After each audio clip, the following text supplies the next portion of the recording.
Minta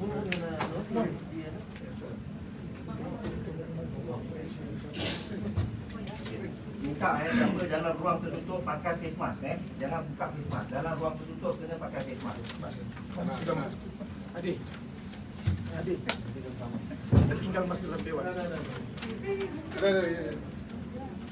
Mas tinggal dalam dewan. Marah. Marahlah betul. Asal betul sabar, tiada orang mau betul. Apa cerita?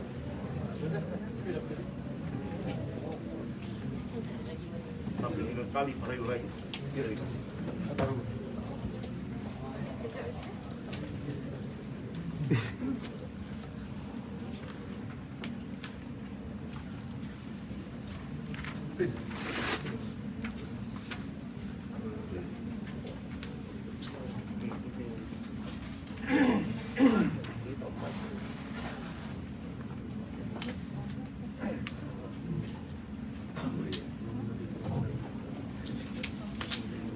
Ya. Boleh saya mulakan kah? Oh, sorry.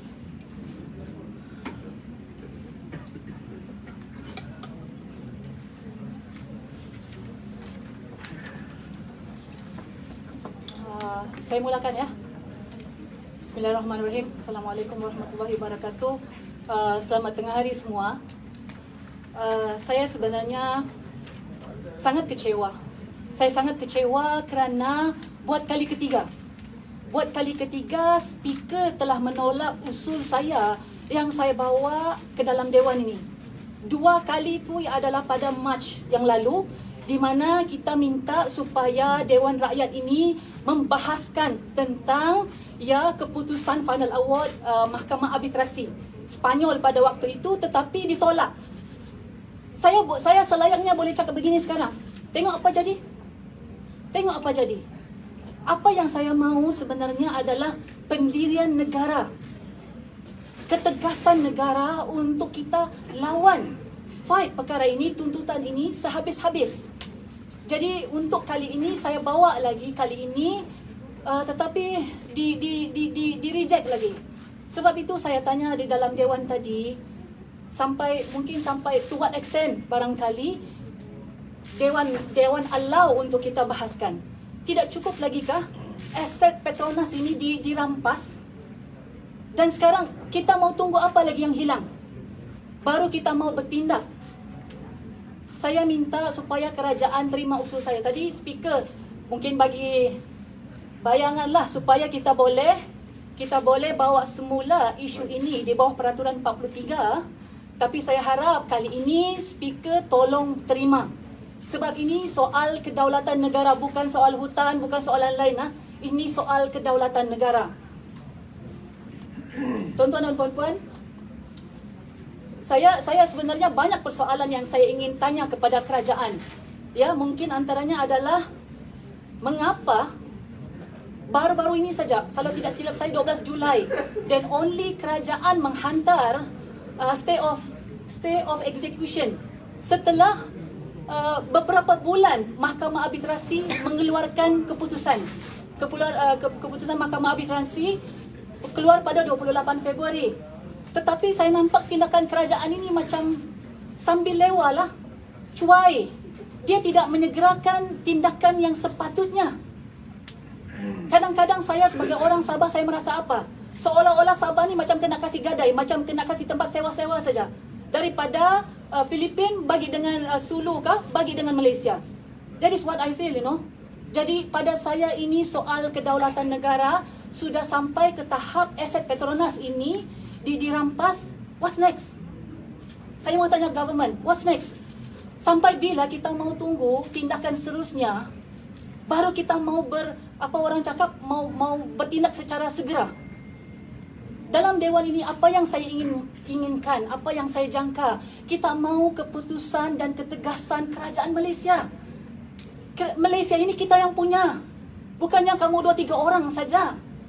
Malaysia ini kita yang punya, dan Sabah juga orang bilang bersama-sama membentuk Malaysia 1963. Kita semua ini segala tuntutan Sulu ini, saya tengok kadang-kadang kita tengok tidak ada pun kesahihan Ini semua daripada sejarah, tidak tahu dari mana. Ya, saya minta hari ini kita akan hantar semula usul untuk dibawakan kepada Dewan Rakyat, dan hari ini saya minta, kalau tadi speaker memberi bayangan untuk menerima, saya harap dia akan segerakan usul ini dibawa. Ya, ini sangat penting, ini adalah soal kedaulatan negara. Apa yang saya minta, kita selesaikan tuntutan ini once and for all. Takkan orang Sabah mau tunggu 1000 tahun lagi baru mau selesai. Dari tahun 1878 sampai sekarang. Sekarang pula yang diserang Lanun kami. Yang diserang Tondo kami Sabah. Kami yang menerima efek ini secara direct.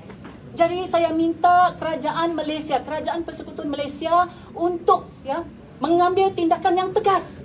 Jangan takut. Kalau Mahkamah Spanyol memberikan final award, kita hanya hantar kalau tidak silap saya stay of execution ini kepada Perancis. Sepatutnya kita apply kepada semua negara. Kita bersungguh-sungguh lawan ini. Kita pertahankan kedaulatan negara kita. Apa yang takut sangat? Kalau di Filipina, orang bahas untuk klaim Sabah ini secara buka, openly. Bahas tentang Sabah ini, macam diorang yang punya Sabah. Kamu tengok nanti, masa presidential debate hari itu, openly. Jadi kita yang Malaysia ini, dalam Malaysia, Sabah sudah memilih bersama Malaysia, kenapa pula kita takut sangat untuk bahas? Jadi saya minta tindakan yang tegas. Dan saya minta Dewan Rakyat menerima usul saya kali keempat kali ini. Saya mungkin boleh bagi soalan ataupun saya minta kawan-kawan saya di belakang yang mungkin mahu juga menyuarakan pendapat tentang usul ini. Okay, bismillahirrahmanirrahim. Hari ini kita menyaksikan satu kejadian dan peristiwa yang agak mengecewakan lah, khususnya bagi kami rakyat negeri Sabah. Apabila isu berkenaan dengan kedaulatan negara kita, terutama sekali isu perihal Sabah ini, yang pun sejak sekian lama sering tergantung kerana ketiadaan ketegasan kerajaan persekutuan dalam mempertahankan mereka. Kalau saban tahun kita selalu dengar tentang ucapan dan laungan yang mengatakan bahawa setiap inci tanah Sabah akan dipertahankan. Tetapi hari ini adalah bukti jelas bahawasanya kerajaan, apabila kita selaku pemimpin yang datang daripada Sabah, malah saya agak terharu juga kerana ada sokongan daripada ahli-ahli parlimen yang datang daripada Semenanjung Malaysia yang turut bersama-sama kita hari ini untuk memastikan agar kerajaan dan parlimen ini membincangkan mengenai isu pokok dia. Ini bukan soal Petronas semata-mata, tetapi keberanian waris Sulu ini sehingga ke tahap mereka sanggup untuk ke Mahkamah Luar Negara. Tadi disebut oleh rakan saya, di Parlimen Filipina contohnya dibahas secara terbuka. Jadi kalau kita di Parlimen Malaysia, di kononnya kalau kita bahas seolah-olah kita mengiktiraf, apa pula sikap kerajaan Filipina yang secara terang-terangan membahaskan isu tuntutan mereka terhadap Sabah ini di dalam Dewan Rakyat mereka, seolah-olah mereka tidak menghormati hubungan diplomatik di antara Malaysia dengan Filipina.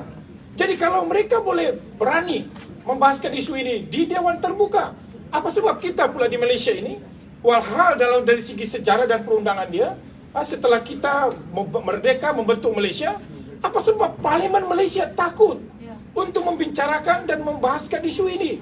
Sepatutnya tadi kenapa kita minta untuk dibahaskan, kerana kebetulan ada menteri luar duduk dalam Dewan. Jadi kita ingin tanya kepada menteri luar, kalau kita sentiasa mempengarusikan mesyuarat-mesyuarat di peringkat antarabangsa khususnya, kenapa tidak meletakkan salah satu item di dalam agenda di dalam mesyuarat itu mendesak kerajaan Filipina menggugurkan tuntutan mereka terhadap Malaysia, terhadap Sabah? Kerana jika tidak, ianya sebenarnya sebagai satu pencabulan terhadap kedaulatan negara Malaysia. Ini yang kita mahu sebenarnya. Lihat hari ini di negeri Sabah, sering kali di dalam parlimen kita bahaskan isu keselamatan pantai timur. Sampai hari ini masih curfew setelah 7 tahun pantai timur Sabah di-curfewkan. Jadi ini banyak berkait rapat kepada komitmen. Kita ingin melihatlah komitmen kerajaan ini dalam sudut keselamatan. Contohnya, kalau kita ingat sejarah, apabila Jepun menyerang Amerika Serikat, mereka serang Hawaii dahulu. Hari ini apa dilakukan oleh mereka? Mereka meletakkan Hawaii itu sebagai front base mereka, meletakkan aset-aset ketenteraan di Hawaii. Jadi kenapa tidak dilakukan di Sabah? Apabila ada berlaku insiden-insiden penculikan di pantai timur Sabah, di Semporna, di Lahad Datu, di Sandakan, tapi sehingga ke hari ini kita tidak melihat kapal perang besar diletakkan di pantai timur Sabah. Itu yang sebenarnya kita ingin suarakan. Hari ini komitmen kita mau lihat. Hari ini rakyat Sabah marah dengan tindakan kerajaan persekutuan. Dan hari yang sama ini untuk makluman para rakan-rakan sidang media, saya dimaklumkan bahawa Dewan Undangan Negeri juga apabila Ketua Pembangkang Datuk Seri Syafiee mengusulkan isu yang sama juga ditolak oleh Dewan Undangan Negeri Sabah. Jadi itu yang kita agak sedih dan hairan. Apa sebab kerajaan pada hari ini terlalu takut sangat membincangkan isu tuntutan Sulu terhadap negeri Sabah ini, sedangkan realiti dan sejarahnya kita telah merdeka dan kemerdekaan kita itu telah tercatat di dalam Pertubuhan Bangsa-Bangsa Bersatu bahwa Sabah, Sarawak dan Semenanjung Malaysia telah bersetuju untuk membentuk Malaysia pada tahun 1963. Maknanya kita telah merdeka pada zahirnya. Jadi apa sebab waris Sulu dan kerajaan Filipina ini cuba mengganggu-gugat kedaulatan kita dengan menuntut Sabah ini secara terbuka? Itulah kekecewaan kita pada hari ini. Terima kasih. Mungkin kalau ada soalan-soalan daripada media yang kita boleh jawab.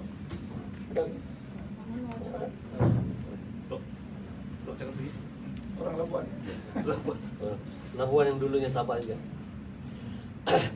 Sebenarnya isu tuntutan Sulu ini adalah satu isu besar, isu kedaulatan negara yang sepatutnya ianya patut dibahaskan secara terbuka di peringkat yang tertinggi, iaitu parlimen, yang mana semua wakil-wakil rakyat di seluruh negara akan berpeluang untuk membahas. Dan dengan perbahasan yang lebih terbuka, lebih telus, sudah tentulah akan banyak pandangan yang akan dapat membantu kerajaan untuk membuat keputusan yang betul. Kalau ianya selalu disembunyi, tidak dibahas, itulah berlakunya apa yang telah berlaku lah, negligence, sampai action tak dibuat on time ataupun malah tidak dibuat langsung, ignoring, padahal ianya sudah pun fakta bahawa ianya dibawa ke mahkamah di sana sini, dan ia sepatutnya kita fight pasal kita tahu kita punya hak. Dan hari ini sebenarnya kalau dibandingkan dengan usul-usul yang lain, ini adalah usul yang berkaitan dengan kedaulatan negara ataupun kita punya sovereignty. Sepatutnya ini patutnya diberikan keutamaan dibandingkan dengan yang lain-lain. Itulah yang sebenarnya memberikan kekecewaan kepada bukan sahaja kita yang datang daripada Sabah, Borneo, tetapi seluruh wakil-wakil dari Malaysia. Dan inilah jadi persoalan, adakah ianya ada kaitan dengan conflict of interest speaker, yang mana abang dia adalah pegawai negara, Attorney General. Dan kalau ianya betul, ini tidak boleh berterusan, sebab ianya akan memberi kesan yang tidak baik kepada negara, dan ianya perlu dibetulkan. Terima kasih. Sedikit dari saya cuma ingin mengajukan pertanyaan kepada kerajaan Malaysia, sama ada Sabah ini masih relevankah kepada kerajaan Malaysia? Kita mau tanya, kenapa asal-usul Sabah kita selalu dinafikan, tapi hasil kekayaan Sabah selalu diambil, dibawa ke sini untuk membangunkan persekutuan Malaysia. Tapi Sabah tetap miskin dan mundur, dibiarkan, dan keselamatan Sabah selalu diperolok-olokkan, dipersendahkan. Jadi kita mau tanya kerajaan Malaysia, adakah Sabah ini masih penting, masih relevan untuk berada dalam Malaysia? Itu saja. Terima kasih. Ada soalan lah. May we know when would you send in the motion again? I would say it today. Sebab tadi saya minta speaker, bila kita paksa speaker untuk terima usul ini, saya minta kalau boleh tarikh supaya kita ini, sebab ini this is the third time, including this one, this is already fourth time we are sending the same motion ke Dewan Rakyat untuk dibahaskan. Jadi kita minta kali ini, sebab speaker sudah bagi andaian seolah-olah membolehkan untuk usul ini dibahaskan. Jadi kita akan hantar immediately. Saya mau tengok kesungguhan kerajaan persekutuan untuk bahas tentang kedaulatan negara. I want to see that. Actually kan sebelum tambahan, sebagai tambahan, kalau kita ingat waktu sidang lepas, Menteri menyatakan nothing to worry about Ya. tentang apa yang dituntut oleh waris Sultan Sulu di Spanyol. Dia cakap nothing to worry about. Yeah. And then suddenly They last were few so weeks, confident. last few weeks kita dikejutkan dengan berita mengatakan bahawa mereka akan sita aset-aset di Petronas di luar negeri di Luxembourg. Dan dalam masa yang sama juga ada kenyataan daripada MARA yang mengatakan dan mengeluarkan kenyataan bahawa mereka telah arahkan agar pegawai-pegawai mereka on alert. Jadi, adakah ini tidak penting bagi kita? Sedangkan agensi-agensi yang ada di Malaysia ini, termasuk aset-aset kita yang ada di luar negara ini, pegawai-pegawai kita tidak diminta untuk bersiap siaga. Seolah-olah akan ada lagi isu sitaan dan sebagainya. Jadi, saya tidak nampak dari segi logik akal apa sebab kerajaan tidak menganggap perkara ini sebagai satu perkara yang serius. Ia hanya melibatkan bilion ringgit aset negara di luar negara. Jadi kalau kita bersifat sambil lewat, sebagaimana apa yang mereka janjikan kepada kita waktu sidang yang lepas, nothing to worry about, and suddenly kita dikejutkan dengan berita seumpama ini. Saya tidak faham di mana logiknya kerajaan tidak menganggap perkara ini sebagai satu perkara yang serius. Yeah? The one that given you assurance that nothing to worry about is like, is it which one? It was given to me in the last sidang Dewan. In fact, on the 10th of March kan, if you can check back Dewan Rakyat, ada satu soalan tambahan. That was ministerial question. So the menteri they said, oh sudah buat yang terbaik. They were so confident. The government was so confident back then. Oh, benda ni akan selesai.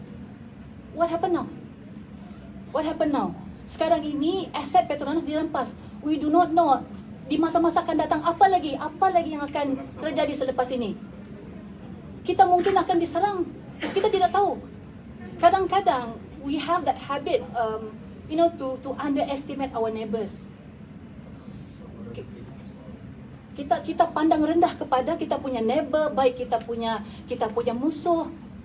Ya, itu yang kadang-kadang saya kecewa. Saya sangat kecewa dengan kerajaan sambil lewa. Tengok bila dia orang hantar state of execution hanya pada 12 Julai, 13 Julai after aset Petronas dirampas. Come on lah. The change of the foreign since 2020 there have been a change of foreign minister, right? 2 times. No, but the same minister still there. Ya, tapi because saya ambil contoh this arbitrasi award it's been in the proceeding for 4 years since 2017. Yes. And then at the end 28 February 2022 the arbitrasi in favor of the claimant. So kita mau tahu juga apa yang berlaku di sana. Banyak persoalan yang ingin saya tanya sekiranya usul ini disampaikan, dia dibentangkan, dibenarkan. Saya rasa orang Sabah menunggu jawapan. Okay, we want to make it clear sebagai orang Sabah, sebagai leaders coming from Sabah, actually even letters from Tommy Thomas last time, we were not aware. Betul, ya. And then we were shocked. There was a letter sent by the former AG with regards to this case. Yeah. And then as a leaders from Sabah, we were not aware. Yeah. So- We also want to question whether soal surat yang dia keluarkan itu mendapat mandat daripada kabinet. Adakah dia melalui kabinet? Is the cabinet aware of that surat? And then adakah kerajaan negeri dimaklumkan? Adakah kerajaan negeri There are a lot of things that we want to Yes. ask with regards to this issue, because you see, our concern as a Sabahan, the determinations of the other part, the Sulu S. Philippine, the Philippine government, the Philippine side. Last time they only talk about it during election in Philippines, but look at what happened now. They're even willing to go to international venue, to claim their right on Sabah. So ini yang kita minta, kerajaan Malaysia patut punya determination yang sama untuk mempertahankan. And then we don't see that in the current government now. Saya mau tambah satu lagi. Kalau kerajaan asyik bercakap tidak iktiraf, bercakap begitu tidak akan menyelesaikan masalah. That's number one. Tetapi walaupun kerajaan bercakap begitu, tetapi pembayaran ini diteruskan sehingga 2013. Itu saya cakap, macam Sabah ni macam kena kasih sewa saja dalam Malaysia. So bila pembayaran ini diberhentikan, saya mau tahu apa sebenarnya tindakan yang susulan selepas itu kerajaan buat. Sehingga hari ini waktu itu Ton Duo, lepas itu sekarang ini aset Petronas dirampas. There are so many questions lah we want to ask.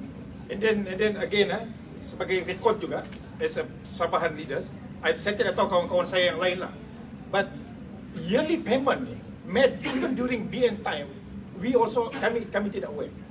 So that's why bila benda ni keluar, we were shocked that there was a payment given to Sulu on the yearly basis, and then For so long. for so long. So I mean, a lot of Since question lah. 1878. And they stopped at 2013. 2013. Yeah. Then it seems like there's a breach of contract, and that's why they took it to the court. Yeah, okay. But we are not aware. We don't know. So that's why it's good to be Must be explained to Sabahan. discussed At and least. debated in To be fair to us Dewan. lah, we don't know. And then bila bayaran dihentikan, and that's the reason why they bring it to International Court of Law. So kita tidak mau tuding jari di sini. Adakah kerana pemberhentian pembayaran itu menyebabkan mereka bawa ke International Court? That's not the point. Our point here is what is the determinations of the federal government to defend every inch of the Sabah land. Bila kita dengar setiap tahun mereka baru And to settle this matter once and for all. Once and for all. No more payments, no more nothing.